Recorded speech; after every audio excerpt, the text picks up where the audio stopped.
Hi, I'm Dr. Steve Brule for a segment we call Doctor Doctor. Hi, my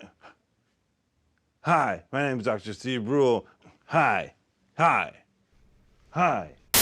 So, I wanted to give my thoughts on the Multiverse of Madness movie. But before I do that, I wanted to give my thoughts on the current state of Marvel and where it could go. This isn't a new idea to anyone, but I am definitely on the side of the fence that Marvel, and superhero movies in general, are losing their luster. I definitely would prefer that after Endgame they just dropped a smoke bomb and disappeared for the next 5 to 10 years, because while I really loved the whole Infinity Stone arc, I also understand the hate for the monster that it is now, despite what it gave us. We went from solo movies like Iron Man to slowly introducing each hero and upping the stakes, where we weren't really going to theaters just to see a movie, but culturally we would go to the theaters to attend what could be considered the next episode in the series that would lead to Infinity War. It really is incredible to see a series of movies that would impact the culture like this. However, I am feeling a bit of that fatigue, and not just with Marvel movies.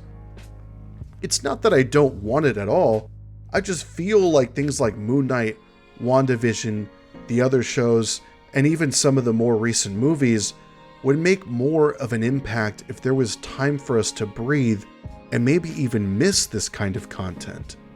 By the power of omnipotent Arthur, I command you to cease.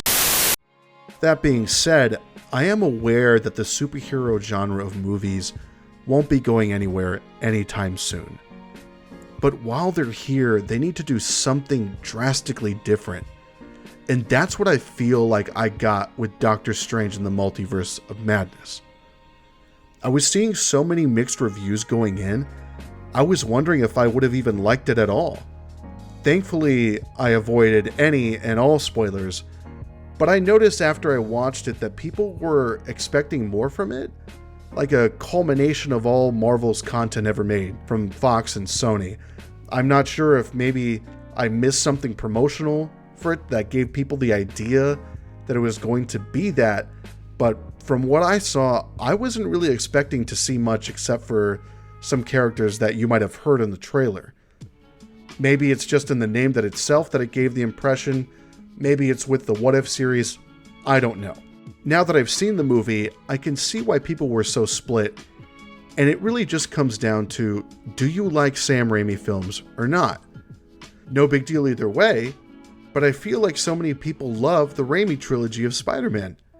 But is that because camp hindsight is 2020? Or did they always like it? Discovered by Cagliostro, manipulation and alteration, time travel.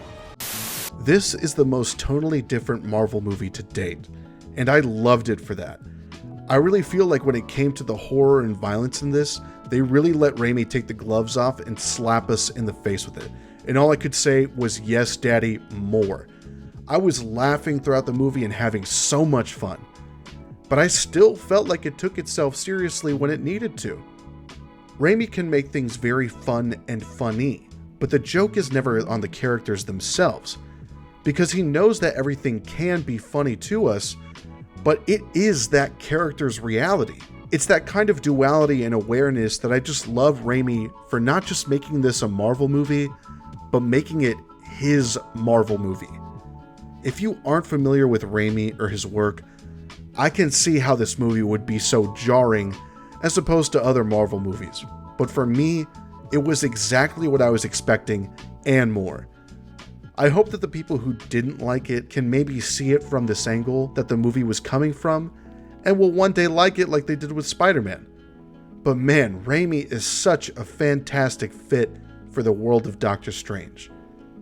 There will be some spoilers in here that I'm about to mention, so if there are some things that you're just trying to avoid or don't want to hear, go ahead, pause the video, and skip to this marker here. Doctor Strange, I presume? You can address me as Sorcerer Supreme. So while I think the movie was damn near perfect as far as fun goes, there were some moments I really didn't like. The writing wasn't the strongest, and personally wasn't a fan of the acting from Xochitl Gomez, but I'm not going to be hard on the 16-year-old for Christ's sake. It can only go up from here, and I really am excited to see what she does in the future. However, who I will be hard on is John Krasinski. I'm not sure if this was on the writer for putting some unseasoned chicken in the script, but if it's any sign of what Marvel wants to do with Reed Richards in the upcoming movie, then I'm disappointed. Reed Richards is an undeniably massive prick who believes that the end justifies the means, and I think that's what makes him an interesting character. What isn't an interesting character is Jim Halpert. And let John act. I know he can do it. But hey, at least we got Charles Xavier in the Burger King wheelchair, am I right? All in all, I feel like they could have leaned more into the horror for certain scenes, but maybe Disney asked him to pull back to a certain extent. There were just some shots that you knew something was going to pop up and do a jump scare, but they kept the frame wide and it definitely gave a sense of safety. If the shot was just a little tighter, it would have had a lot more impact. It would be cool to see some alternate cut of the movie if that is something that Sam Raimi had to cut back on, but if not, it's still a fine movie. And really, I just feel like if these Marvel movies are here to stay, well then I'd rather they keep getting directors like Sam Raimi, Taika Waititi, and James Gunn who don't just make some slapdash formulaic Marvel movie, but leave a really lasting and stylized impression. Turn it into a piece of art. You've already got the audience for it, so you can take these kinds of risks. If you haven't seen the movie, I hope you check it out and loved it as much as I did. And if you did, let me know what you thought about it in the comments. Even if you didn't like it, tell me what you didn't like about it. Lastly, I just wanted to talk about this channel real quick and all the love that I've been getting.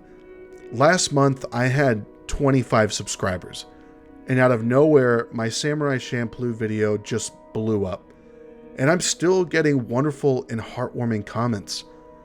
I know sitting at 250 subscribers isn't a lot, but trust me when I say it's a lot to me. More than I thought I could ever hope to achieve, and I'm thankful for you all. I'm happy to make stuff like that, and I hope to keep doing that for you all in the future. If there's anything you want to recommend to me to talk about, please let me know. I spent all last month preparing for my next video coming out, but that one may take me some time. It will, without a doubt, be my longest video essay yet, and I'm excited to share that experience with you guys. So thank you for all the support. I really wish I could update you all periodically just to let you know that I'm working on stuff, but I guess you can't make community posts till you hit 500 subs, so until we get to that point, it may be best just to keep up with me on Twitter if that's what you're looking for. If you like this video and want more content like this from me, consider liking and subscribing. Thank you for stopping by, everyone. Till next time. Have a lady like I got. So sweet and so mellow. So full of love that I can't get enough of you. So full of love that I can't get is your love, baby. So full of love that I can't get enough of you. So full of love that I can't get is your love, baby. So full of love.